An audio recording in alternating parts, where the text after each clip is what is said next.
بسم اللہ الرحمن الرحیم۔ آج جڑا حال وال چلیے سمجھ تو باہر آ اج ہوں تھوڑا جہا جہے چیزاں میرے کو سمجھ آن ہوں بارے ایک تو یہ سمجھ نہیں پی سچ کیا چلتا پیا، سچ کیا ہے تے کوڑ کیا ہے۔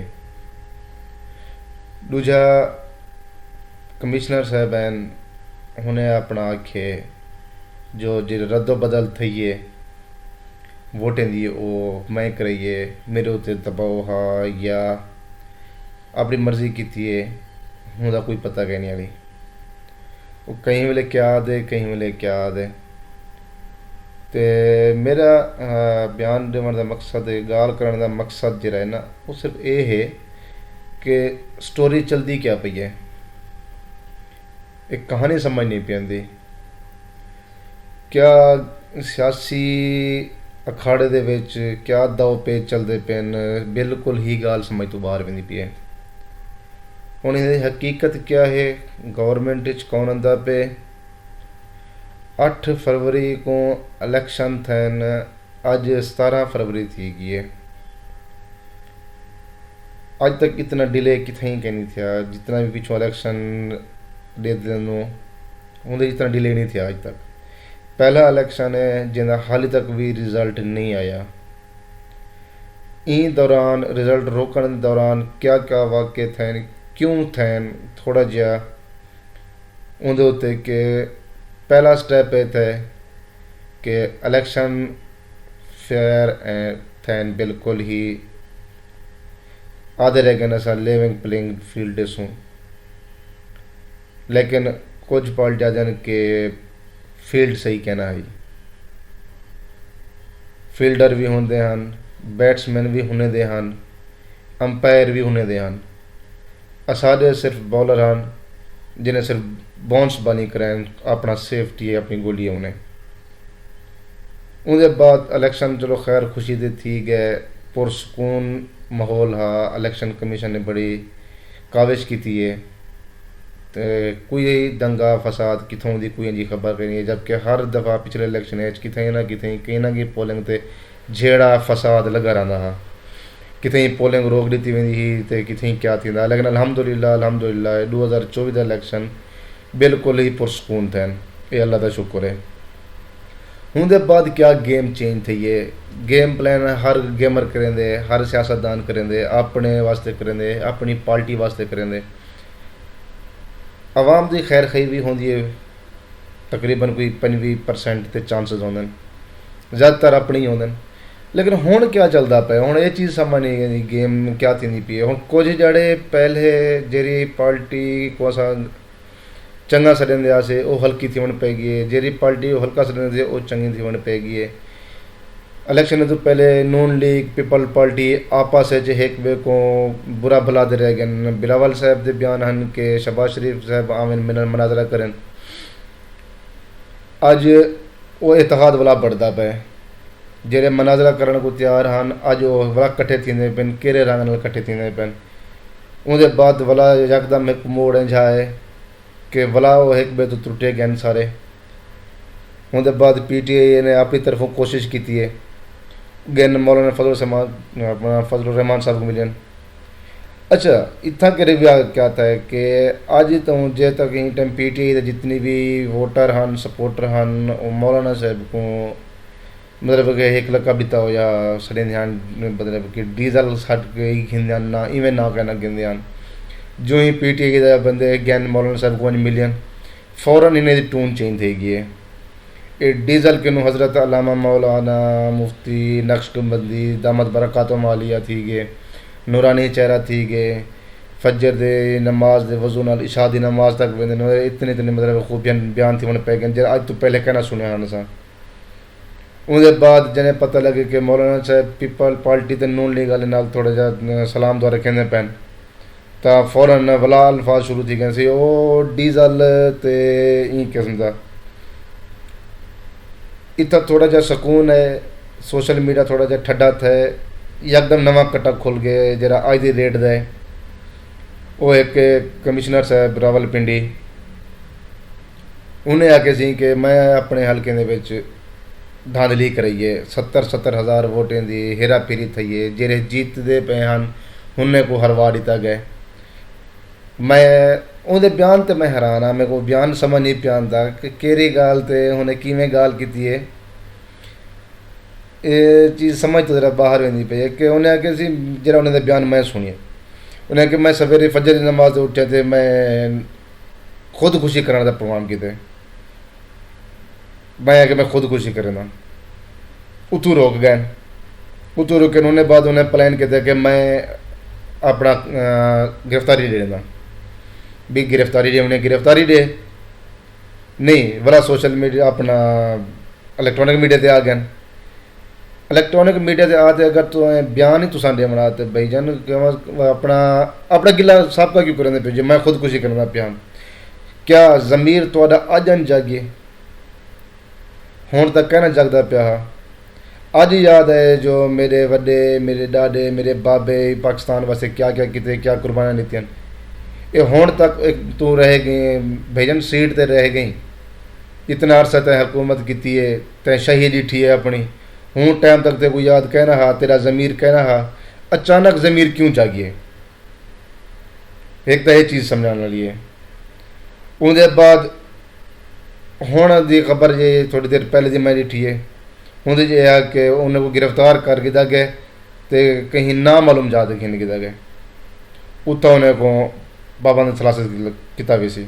یار پابند حکم کرنے جنہیں ہے مجرم وہ اپنے جرم ہی منے پہ تو کو شریعام رکھو جیل ہوں کو خفیہ جاتے نہیں منتا کوئی فائدہ.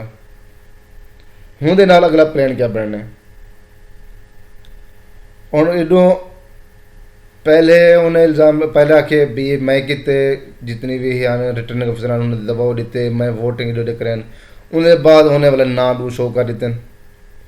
الیکشن کمشنر صاحب کے نام آ گئے. انہیں بعد نال انہیں چیف جسٹس صاحب کو بھی اٹیچ کر کے دے. جبکہ چیف جسٹس صاحب کا بھی بیان ہے کہ بھئی اگر تیرے کو کوئی ثبوت ہے تو پیش کر.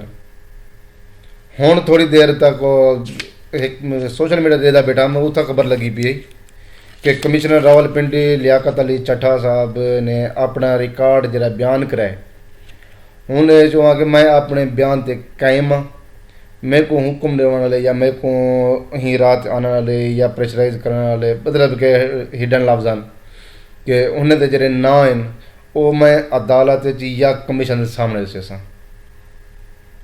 اگر تو آ تے میڈیا تے آ تے اے چیز مننا پئی کہیں تے تو الزام دینا پی تا ثبوت الزام دے. اگر تیرے کے کوئی ثبوت کہنی تو ناجائز الزام کیوں کہیں تے لینا پئی. ایک ادارے دے وچ جڑا ایک منصب بیٹھے کیا وہ کرپٹ ہے. اگر تو جو غلط ہیں تائیں اگر غلطی کی اپنی غلطی تسلیم کرنا پی ٹھیک ہے ویری ویل ڈن اپریشیٹ کروں. لیکن ان کا مطلب یہ تھا کہ نہیں آپ کو تو پھساؤ نال دو سجنے کو بے کو گدی آؤ یا جن ہلکے جی رنجش ہے وہ تو نال والا اٹیچ کر کے ناجائز. یہ پورے دوران جلے ووٹنگ تھی ہے ووٹنگ دوران الیکشن کمیشن صاحب کا کیا کام آ. الیکشن کمیشن کا کوئی اٹریکٹیو نہیں ہوتی کوئی کام جا نہیں کریں. وہ تو کو بالکل ہی فری ہینڈ دے دینی ہے کہ ایمانداری میں کام کرو فری اینڈ فیئر الیکشن کرو تاکہ کہیں کو کوئی دھاندلی والا کی گردھال نہ پوے کوئی ٹینشن نہ تھی ہوئے. تے اج چٹھا صاحب نے جڑا نواں کٹا کھولیے یہ ہوں دیکھو کہ تک تماشا پڑھ دے یا فائنل رزلٹ کیا نکل دے. فائنل رزلٹ جے تک نہیں آتا وہ تک پورا ملک کے حالات سارے اپسیٹ. بھائی تساں کوئی کام کریں دے پیو کم از کم ملک دے بارے تو سوچو. ملک دے بارے کہ نہیں سوچنا اپنا فائدہ سوچنا ہے. ہوں تھوڑی دیر پہلے میں اپنا ایک دوست نے میرے کو واٹس ایپ کی ہے جہاں امریکہ کی ٹکٹ لگی پی ہے. کیا جی اگر تو ملک ہی چھوڑنے کے چکر نہیں پیا کرنی تو ٹکٹ اگر تیری ریئل ٹکٹ ہے تو بلا یہ بیانات جاری کیوں کرنا پئی ملک انتشار کیوں پھیلنا پئی. اج جہاں پارٹیاں ایک بجے کٹھے تھیندیاں ودیاں کوئی اتحاد کرتے گورنمنٹ بنانا چاہتے ہیں تاکہ ملک کی معیشت کچھ لیول تے آوے. یہی ٹائم نگران سیٹ اپ دے لا کے الیکشن کے بعد یہی پورے دوران کوئی بزنس نہیں تھیندا پیا. کوئی کام کاروبار نہیں تھیندا پیا، صرف ہی ہر بندہ گورنمنٹ کو دیتا کھڑے بھی گورنمنٹ کہیں دی ہے. تو تساں کمشنر صاحب اچھا عہدہ ہے، بڑا سلجھایا عہدہ ہے، ذمہ داری والا عہدہ ہے، تساں اتنا ذمہ دار بندے تھی کہ تساں اے عمل کرنے پیو، ایک یہ سمجھ نہیں آتی پئی. دوجا مریم نواز صاحبہ 2022 دی ایک پوسٹ ٹویٹ ہی انہیں دی کہ لیاقت چٹھا صاحب جڑے نا سارے پاکستان کا سرمایہ ہیں. اج نون لیگ دے طرفوں جڑے کمنٹس پاس تھے پہن وہ آتے پہن سے کہ ذہنی مریض تھی گئے، نفسیاتی مریض ہے، ایک پاگل ٹائپ دا بندہ تھی گئے.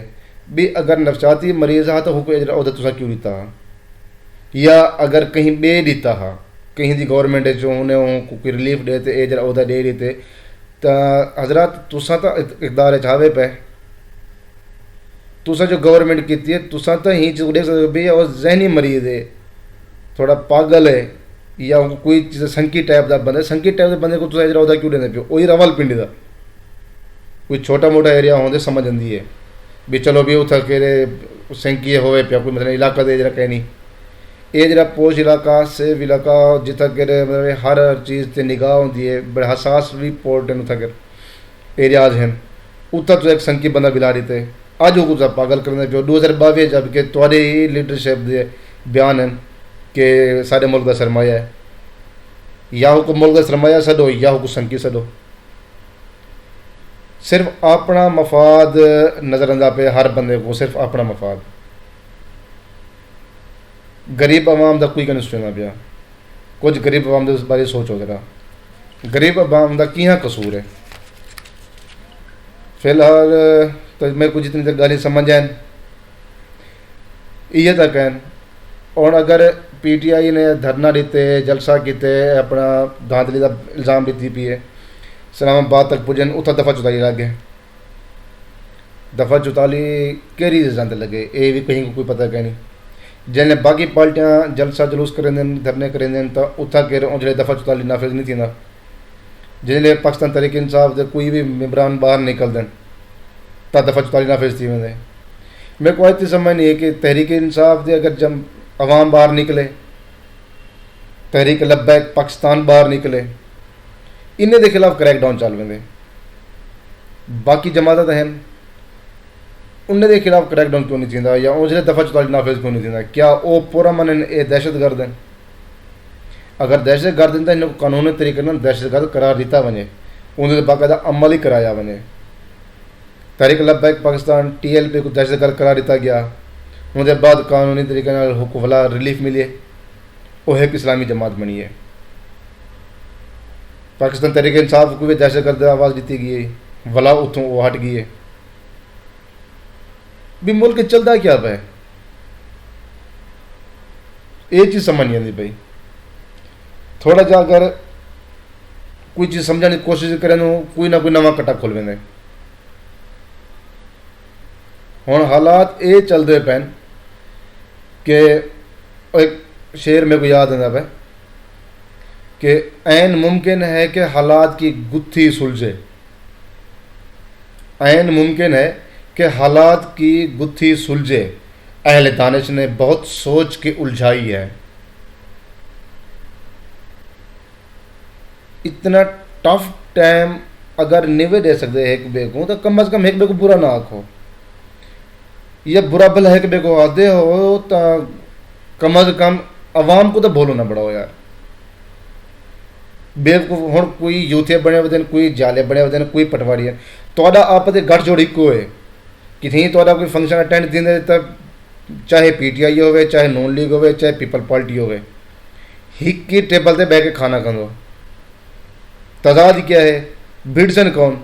وہ اصل جی پاگل جی عوام بھی میں پاکستان تحریک انصاف کو سپورٹ کرنا، بھی میں اپنے لیڈر پر غلط گال نہیں سن سکتا. نال لوجا بیٹھا سی میں تو پیپل پارٹی کا جالا، اور تھوڑی دیر پیچھے بیا بیٹا آواز دینا بیٹھا او بھائی ہلو خیر میں تو پٹواری بھی ہاں نون لیگ دا. اساں آپ دے بھیڑ کیوں؟ اساں کو ایک گال نہیں سمجھان دیتی گئی. ساڈے سیاستدان ہیں، اچھا سرائکی دی مثال ہے، سارے پہلے سیاستدان پتہ کیپ سر یاد آیا جڑا بڑا چلاک ہوندا ہا، کوڑ جڑا ڈھیر بندہ مریندا ہا، بےمانہ جڑا کریں نا دھوکھے کریں وہ یار بڑا سیاستی ہے بندہ. اج وہ سیاستدان سارے بڑا فخر ہے سادو سیاستدان ہیں سارے. بس فی الحال تو گالیاں ڈھیر سمجھ نہیں آدیاں. بس لاسٹ یہ کو جاکساں ایک چھوٹا جا شعر فائنل اینڈ. تو میرا کچھ نہیں لگتا مگر جانے حیات. تو میرا کچھ نہیں لگتا مگر جانے حیات. جانے کیوں تیرے لیے دل کو دھڑکتا دیکھوں. السلام علیکم.